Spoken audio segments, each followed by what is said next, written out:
Dia raja di atas segala raja, Tuhan segala Tuhan. Penguasa yang paling besar pada zaman itu adalah Firaun. Pada zaman itu tidak ada penguasa yang lebih hebat di dunia pada zaman itu. Tetapi penguasa yang paling besar sekalipun dibandingkan Tuhan kita tidak bisa dibandingkan. Haleluya. Tuhan kita adalah Tuhan yang dahsyat. Amin. Ketika dia punya rencana bagi hidup saudara, sepanjang saudara mau, Tuhan bisa menyampaikan rencananya yang indah dalam hidup saudara. Dia Tuhan yang berkuasa.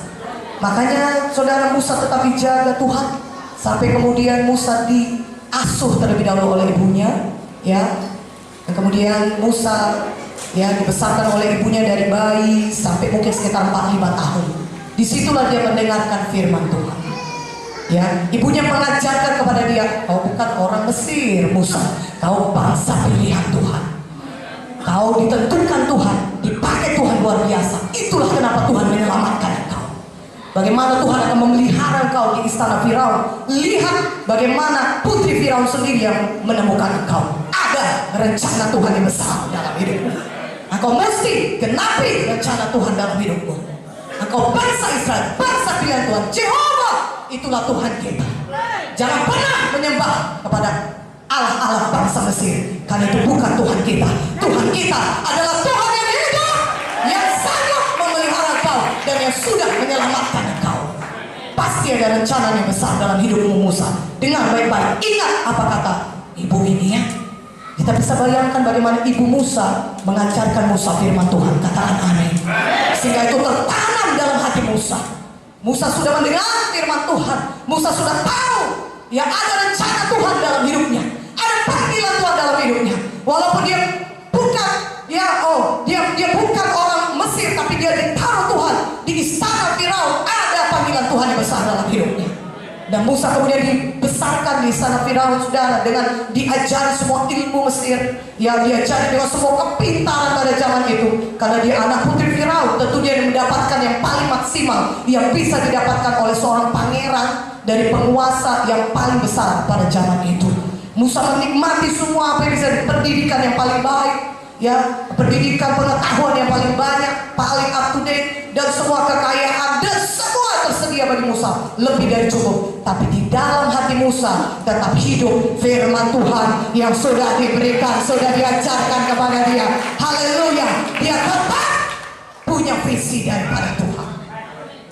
Ada visi daripada Tuhan sudah tertanam dalam hatinya. Haleluya.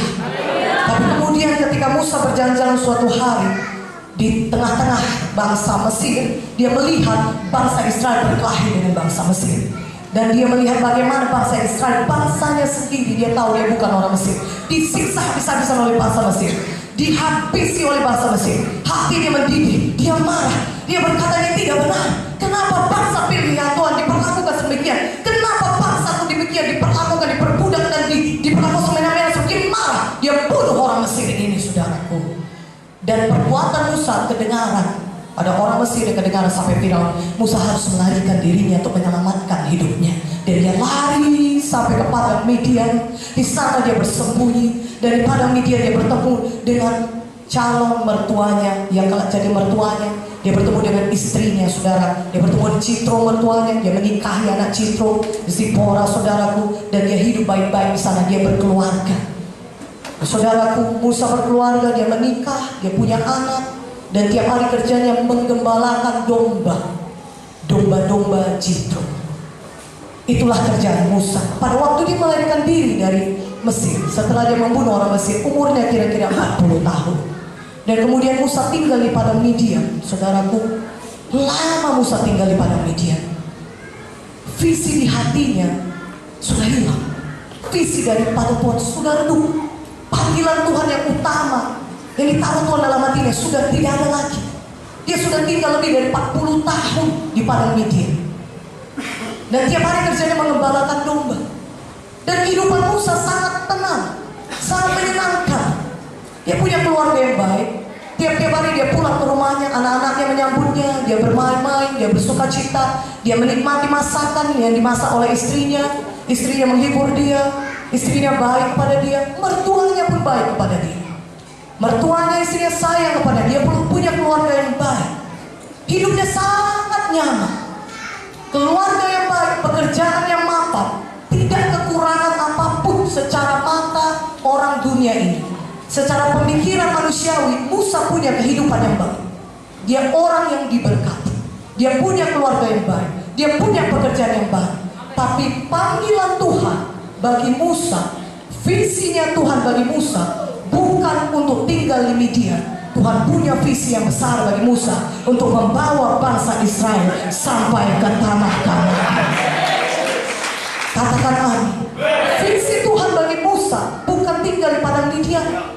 Walaupun dia punya kehidupan yang baik, berapa banyak anak Tuhan yang visinya sudah hilang, visinya redup. Ketika dia menyerahkan hidup masuk Institut Alkitab Rema, saudaraku, dia menggebu-gebu.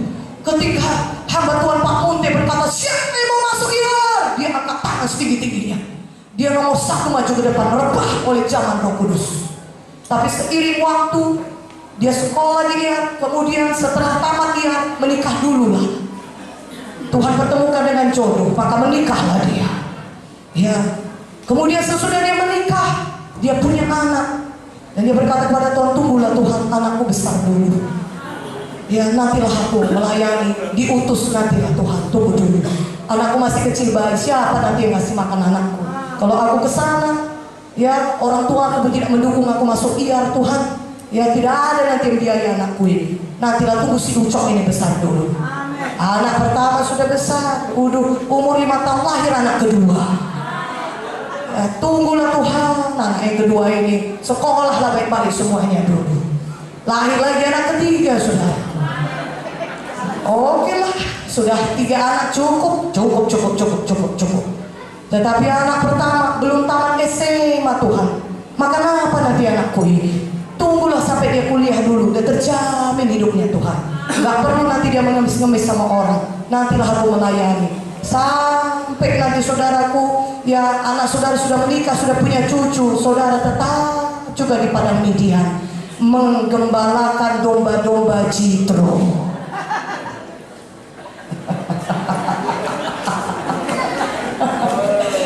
Oh haleluya, oh haleluya. Siapa di sini yang suka domba-domba Jitro? Tuhan tidak panggil Musa untuk mengembalakan domba di Midian, saudara. Itu bukan panggilan Tuhan bagi Musa. Memang kehidupan yang baik Musa miliki, dia tidak kurang apapun. Memang saudara punya pekerjaan yang baik. Tadinya saudara tidak punya pekerjaan, Tuhan selamatkan saudara, Tuhan kasih pekerjaan yang baik. Tetapi sesungguhnya Tuhan